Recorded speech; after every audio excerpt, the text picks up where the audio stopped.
안녕하세요. 다락방의 정여사입니다. 엄마라는 이름으로 살다 보면 내 마음인데도 내 마음대로 안 될 때가 참 많죠. 특히 자식 문제 앞에서는 나도 몰랐던 내 안의 괴물과 마주하게 될 때가 있는 것 같습니다.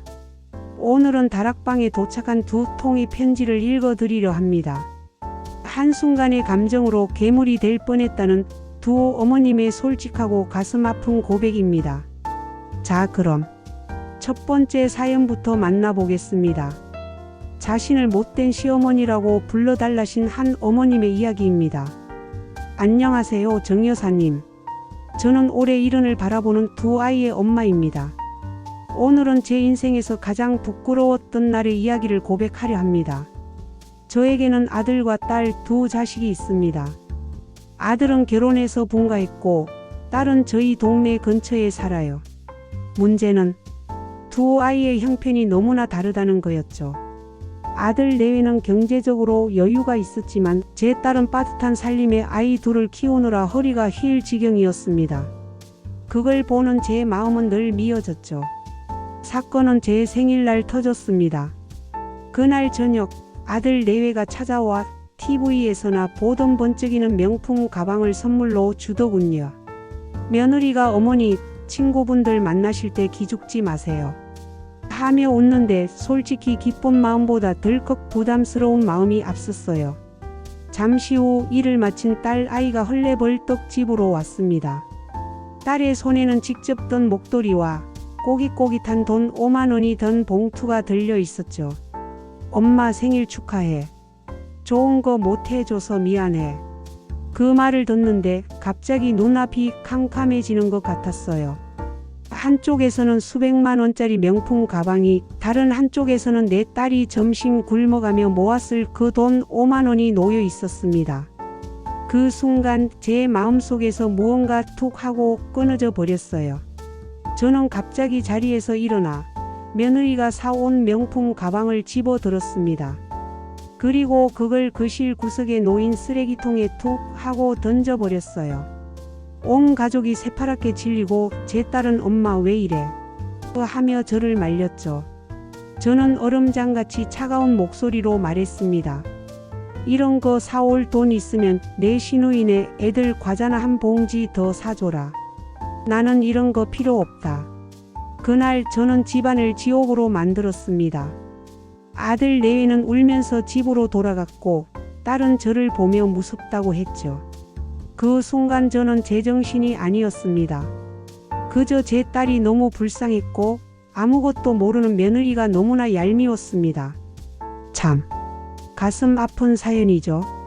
자식을 향한 안쓰러운 마음이 결국 다른 자식에게 상처를 주는 칼이 되어버린 순간입니다. 사연을 보내주신 어머님의 그 참담한 심정이 고스란히 느껴지는 것 같아요. 이어서 두 번째 사연을 들려드릴게요.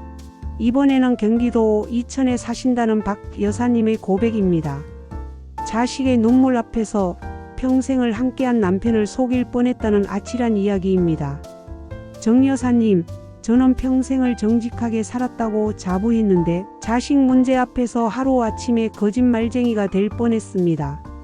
제 아들은 30 중반에 야심차게 사업을 시작했지만 결국 실패하고 말았어요. 그러던 어느 늦은 밤 제게 전화가 왔습니다. 전화기 너머 아들의 목소리는 절규에 가까웠죠. 엄마, 나 망했어. 나 이제 어떡해? 이 돈만 못 막으면 저 감옥 갈지도 몰라요. 그 한마디에 제 심장은 땅 끝으로 떨어지는 것 같았습니다. 내 자식이 길바닥에 나앉게 생겼는데 부모로서 어떻게 모른 척을 하나, 그 생각뿐이었죠. 하지만 남편은 아들의 사업을 처음부터 반대했던 터라 절대 도와주지 않을 게 뻔했습니다. 그날 밤 저는 한숨도 자지 못했습니다.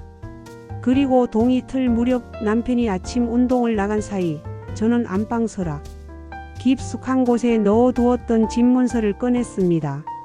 남편 몰래 저희 부부의 노후가 담긴 집을 담보로 아들의 빚을 막아주려 했던 겁니다. 집문서를 품에 안고 현관으로 향하는데 찰칵하고 문이 열리며 운동을 마친 남편과 마주치고 말았습니다. 남편은 화를 내는 대신 너무나도 지치고 슬픈 얼굴로 저를 바라보며 말했죠. 당신까지 나한테 이러면 나는 이제 누굴 믿고 살아? 그 한마디에 저는 그 자리에 주저앉아 엉엉 울며 모든 것을 털어놓았습니다. 이야기를 다 들은 남편은 제 앞에 마주 앉아 떨리는 목소리로 말했어요. 여보, 우리가 이 집을 어떻게 장만한 집인데 우리 목숨 같은 집이야. 아들 녀석 잘못되는 거 나라고 마음이 안 아픈 줄 알아? 하지만 우리 노후는? 당신이랑 내 노후는 어떡하라고? 남편의 그 말에 저는 망치로 머리를 한 대 맞은 것 같았습니다. 자식에 대한 맹목적인 사랑에 눈이 멀어 평생의 동반자와 저희 부부의 미래를 완전히 잊고 있었던 거죠. 그날 저희 부부는 아들에게 저희의 노후를 해치지 않는 선에서만 도움을 주었습니다. 그 뒤로 아들은 스스로의 힘으로 일어섰고요. 하마터면 저는 자식과 남편 모두를 불행하게 만들 뻔했습니다. 저의 아찔했던 경험이 다른 분들께는 경고가 되기를 바랍니다. 오늘 들으신 두 어머님의 이야기 어떠셨나요? 한 분은 며느리와 딸 사이에서, 또 다른 한 분은 자식과 남편 사이에서 그 마음이 얼마나 찢어지셨을까요? 어쩌면 엄마라는 자리는 평생을 아슬아슬하게 줄타기하는 자리인지도 모르겠습니다. 오늘 밤은 세상의 모든 위태로운 어머니들의 마음에 평화가 깃들기를 진심으로 바랍니다.